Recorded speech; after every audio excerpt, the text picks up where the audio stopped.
Hello, dear friends. This is Lady Sylvia, and today I'd like to talk to you about something we all have in our lives and something that links every religion and links a great deal of religions to the hope of a connection to God is the tiny but mighty bead. And I have a collection of very old antique beads that I'd like to share with you, and some information that I have discovered about some of these beads. And a lot of these were gifted to me by a friend who since passed away.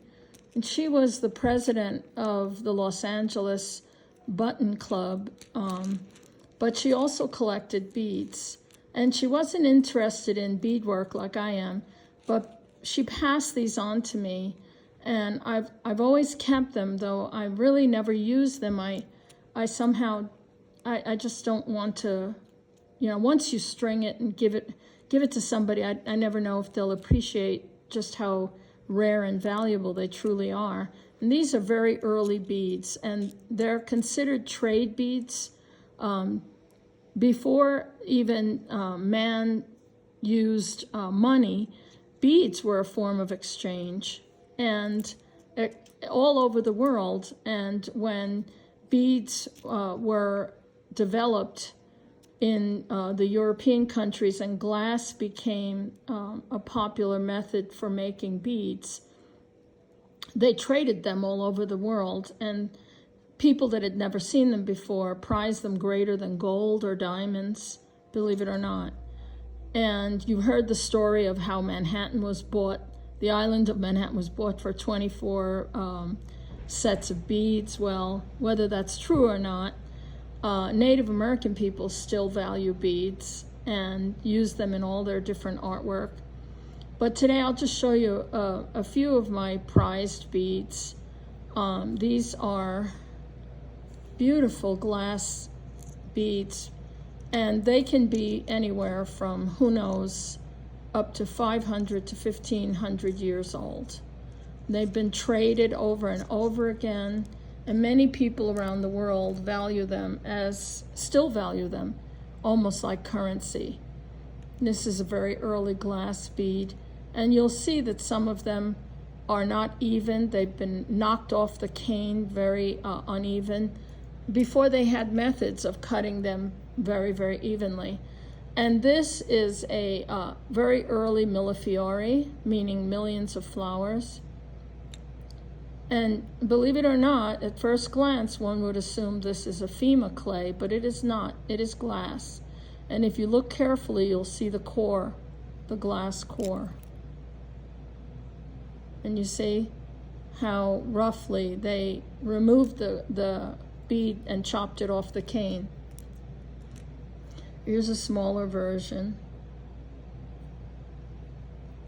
Now, many beads that replicate these early beads are made in China and in India, but these are very early European beads. Look at this one.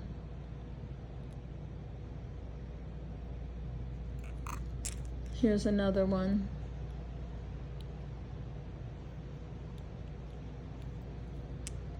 And these beads, I found out, are called Z beads, DZI, and they are revered in the Buddhist culture. And she gifted me 3 of them. They are all glass, very, very early.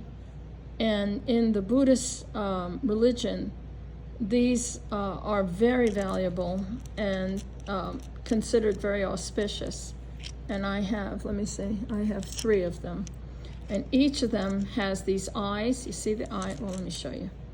See how it looks like an eye and a face? And then you flip it, and it's an eye and a face again. So there's five in all. And I'm sure it's some kind of auspicious thing, but I'm not sure. I did not know any of this. And if you're interested in learning more about early and ancient beads and the use of beads in all cultures and religions, there is a YouTube video by a person named Diane Friedberg, and it's called World on a String. the mighty bead, and there are like 6 parts to it, and I started with part 1 and I'm only up to part 4. But if you have time and you just want to listen to something wonderful and learn something, I really highly suggest that you visit that website. So it's Diane Friedberg, Friedberg.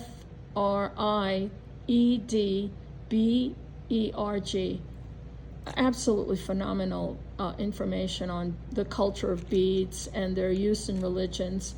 For example,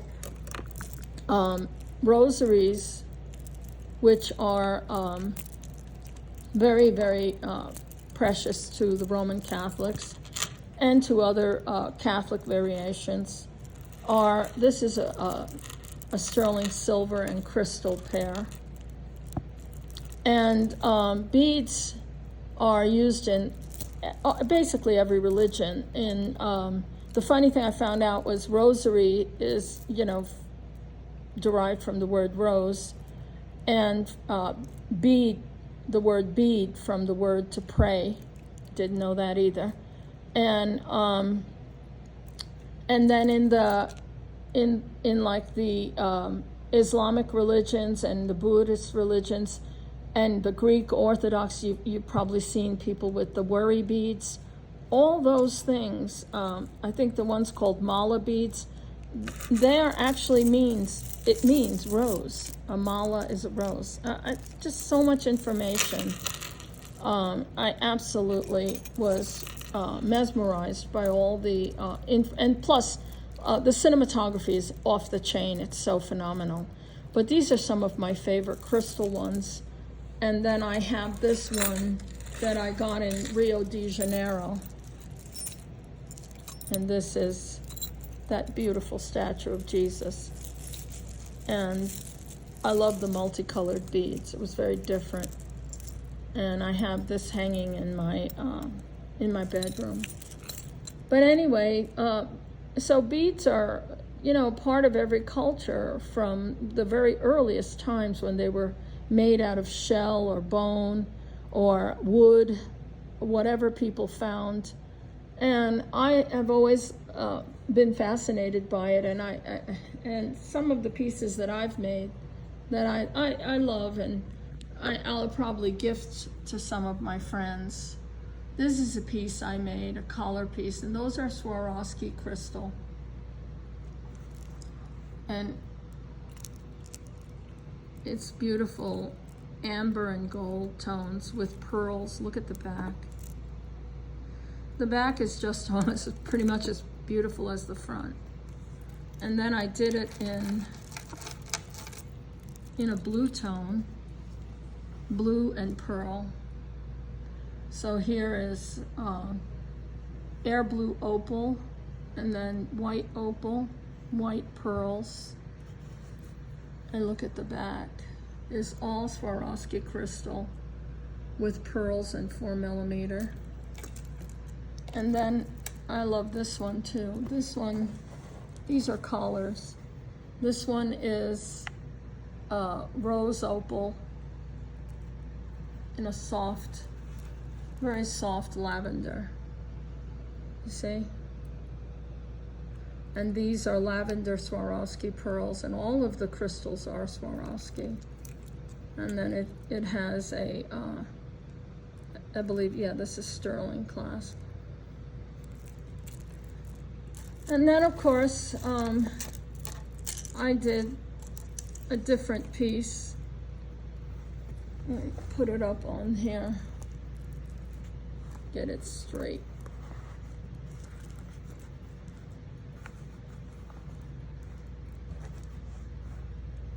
And this is a piece I made using a large Swarovski tanzanite pearls and dangles. And then these pieces are in the style of ancient Egypt. And when I went to the Egyptian Museum, let me try to fix this, in Barcelona, I was truly surprised to see that they had examples of net stitch. This is net stitch. That was made into jewelry by the ancient Egyptians. So this is 3,000 years before Christ. They knew this stitch. Now these are very special laser cut daggers. Can you see the pattern? It's actually a flower laser cut into the dagger. They are hard to come by and a bit pricey, but I made them into this piece. And then I used a jeweled button. And then this piece here, again, I used a jeweled button. It's hard to do. I'm holding up the camera with one hand. But look at these. Isn't that beautiful? I really am proud of the way that came out. And these are tiny little drops. This is all done in net stitch. Believe it or not, I should have printed the photos from the Egyptian Museum, but it was so similar, it was shocking. So these are laser cut daggers. Look at that. Can you see the little pattern that's been cut into the dagger? It looks like a feather. Can you see that?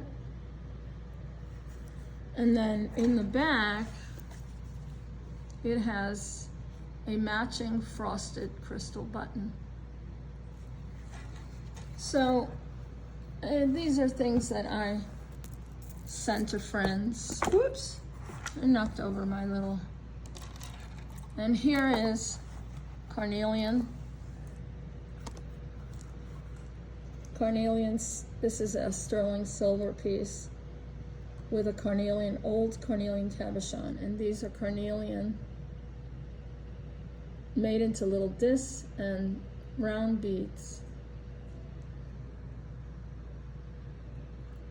And carnelian, I found out, when you heat agate to a certain point, the iron in the agate turns it this red-orange, and it becomes another name, which is carnelian.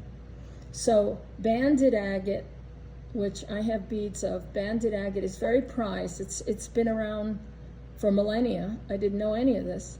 But then when they discovered, when they heated it, and the iron in the stone turns it that red orange, which becomes now carnelian. I had no idea. But this is a piece I made, and I'll probably send it to one of my friends. Might be one of you out there in my YouTube family, and some of you have received gifts that I've made. And I do enjoy, I think it's, there's something about giving, you know. I don't ask people to give me any money or to reciprocate. My husband always says, you know, giving is its own reward. And I do believe that. I think if I can make somebody happy and receive a gift from me, it's a pleasure. And it's something I don't mind doing. I really enjoy working with beads, but I also enjoy hearing from people that I've sent gifts to and how they love it and use my gifts. That is, to me, the best reward. So, hope you can appreciate my little video about beads and my little bead stash. I am a bead hoarder, I admit that. But happily, because every day I discover a new thing and want to share them with my dear friends, which are you guys out in YouTube land. So take care, my friends. God bless you. Bye-bye.